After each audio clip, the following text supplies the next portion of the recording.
안녕하세요. 척추전문 허리닷컴의 닥터김입니다. 아이가 척추 측만증을 진단받게 되면은 부모님들은 걱정을 참 많이 하시게 되는데요. 병원에서 엑스레이 점검차 3개월에서 6개월마다 오라고 하면은 그동안에 여러 가지 교정원이나 또는 접골원이나 어디 센터를 다니면서 교정치료도 하고 도수치료도 하고 여러 가지 노력을 했는데 왜 좋아지질 않았는지 모르겠다면서 실망하시는 분들이 많이 계세요. 오늘은 특발성 측만증의 진단과 치료에 대해서 말씀을 드리도록 하겠습니다. 측만증 진단은 어떻게 하나요? 정면에서 보았을 때 어깨의 높이를 먼저 체크를 하고요. 일어선 상태에서 이제 무릎은 쭉 핀 채로 상체를 앞으로 90도 정도 굽힙니다. 이제 한쪽 등이나 허리가 반대편보다 튀어나와 있으면은 척추 측만증일 가능성이 있고요. 이런 것들은 집에서 자가로 부모님이 진단을 해볼 수 있는 방법입니다. 보통 병원에서는 전신 엑스레이 촬영을 해서 척추가 10도 이상 회전 변형으로 휘어져 있는 경우에 측만증이라고 진단을 하게 되고요. 측만증이 진행하거나 악화되기도 하나요? 성장기 청소년의 경우에는 자라면서 척추가 휘는 각도가 더 커질 수가 있기 때문에 사춘기 징후들이 있죠. 초경이라든지 겨드랑이 또는 음부에 털이 나는 것들을 물어보고 체크를 해서 성장의 정도를 예측을 하게 됩니다. 여자아이의 경우에는 초경 6개월 전부터 초경 직후까지가 가장 빠른 성장기이기 때문에 그동안은 척추 변형이 진행할 위험이 상당히 큰 시기이고요.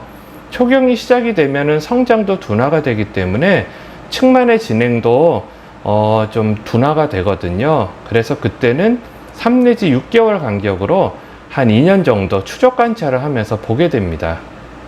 초격이 없는 남자아이는 어떻게 정하지요? 남자아이들의 경우에는 겨드랑이랑 음부에 털이 나고 또 턱수염이 나서 면도를 하게 되는 나이가 대략 비슷하기 때문에 그때를 기준으로 해서 3 내지 6개월 간격으로 한 2년 정도 추적 관찰을 하게 되고요. 측만증 치료는 어떻게 하나요? 각도가 큰 만곡, 즉 측만은 아주 빠르게 진행을 해요, 오히려. 그런데 이제 뼈가 성장이 끝나게 되면은 그 측만은 더 이상 진행하지는 않거든요.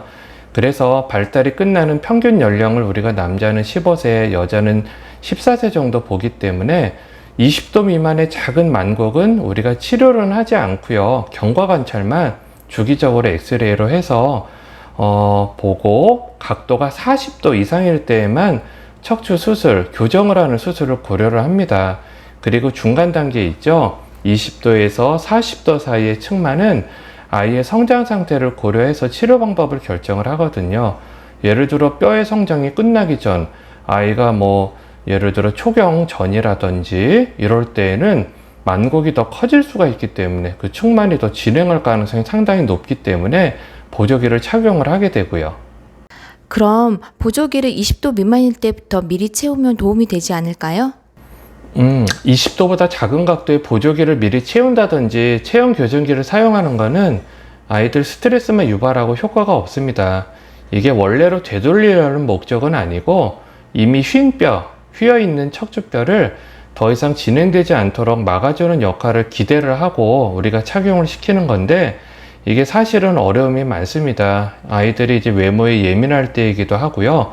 답답해 하기도 해서 최근에는 야간에 잘 때만 착용을 시킨다든지 하루에 8시간만 착용을 시킨다든지 그러는 경우들도 있고요.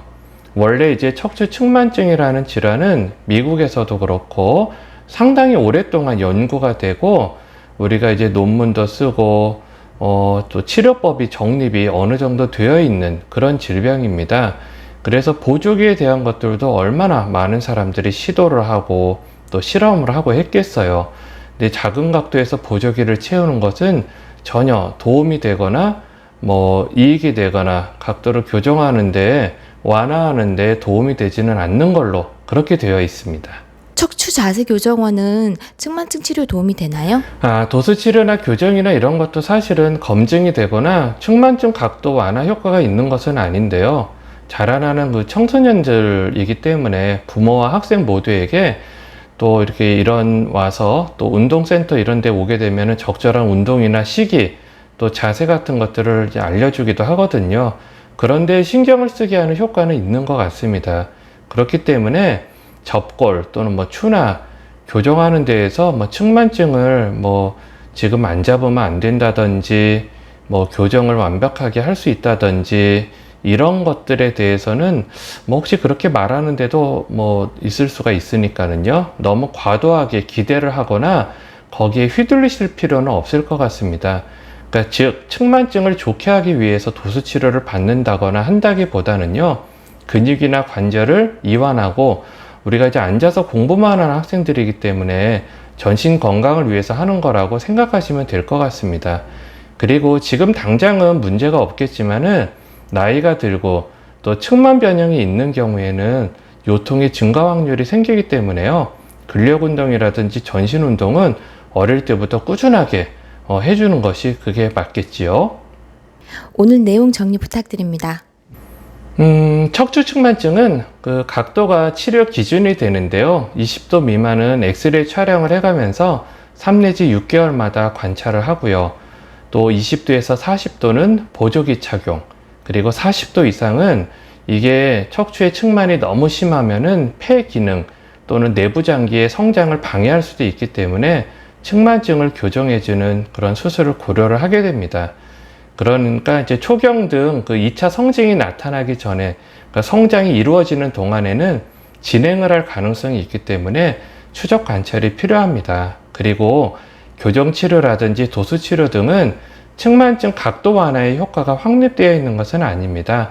다만 자라나는 청소년들이기 때문에 전신 운동 등 또 근력 운동 등은 꾸준히 하면서, 그렇게 하면서 병행하는 도수치료는 근육이나 인대 등 뭐 성장이라든지 그런데 통증이 있거나 할 때 도움을 줄 수가 있기 때문에 그러한 이완 효과나 근막의 혈류 개선 효과 등을 기대하고 하는 치료라면은 주치의와 상의해서 결정하시면 될 것 같습니다. 네, 여러분 잘 들으셨나요? 척추 측만증의 치료는 어떻게 하는지, 또 진단은 어떻게 하는지, 척추 측만증을 진단받았을 때 교정원이나 또는 뭐 접골원 아니면 여러 가지 자세 센터에서 도수치료나 교정치료를 받는 것들이 도움이 되는지 궁금해 하시는 분들, 이번 영상이 도움되셨으면 좋겠습니다. 저는 이만 물러가고요. 지금까지 들어주셔서 감사합니다.